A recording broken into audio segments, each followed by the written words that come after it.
me dis comment c'est bon. C'est parti. Alors, Pierre-Marie, 25 ans, donc mon projet est autour des déchets du bâtiment, autour de l'économie circulaire du bâtiment, donc comment réduire les déchets par la réutilisation des matériaux. Donc en fait ce matin c'était très dur pour moi suite à Condon, donc à l'introspection d'hier. Je ne suis pas arrivé à en sortir en fait de cette phase d'introspection.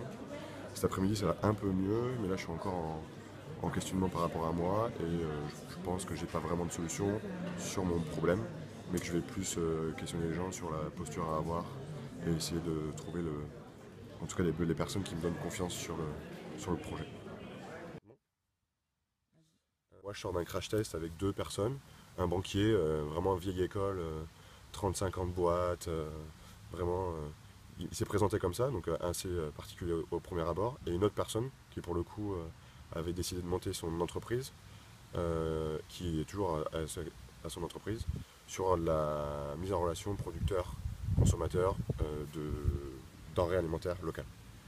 Et en fait, j'étais très vite assez étonné, parce que j'ai présenté le projet. Donc moi j'étais dans la phase de questionnement sur la dimension, etc. Et en fait, ils m'ont fait clairement comprendre que je devais avoir l'ambition de mes valeurs. C'est-à-dire que si je faisais pas ça, mon projet pouvait échouer, mais j'allais me le regretter toute ma vie.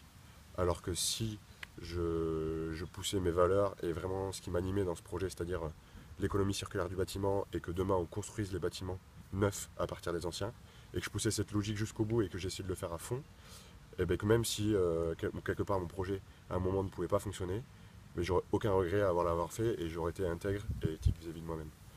Donc quelque part ça n'a pas forcément répondu à mes interrogations vis-à-vis de l'introspection, mais ça m'a conforté dans la position de me dire qu'il fallait que j'aille à fond et qu'il ne fallait pas hésiter sur l'ampleur du sujet.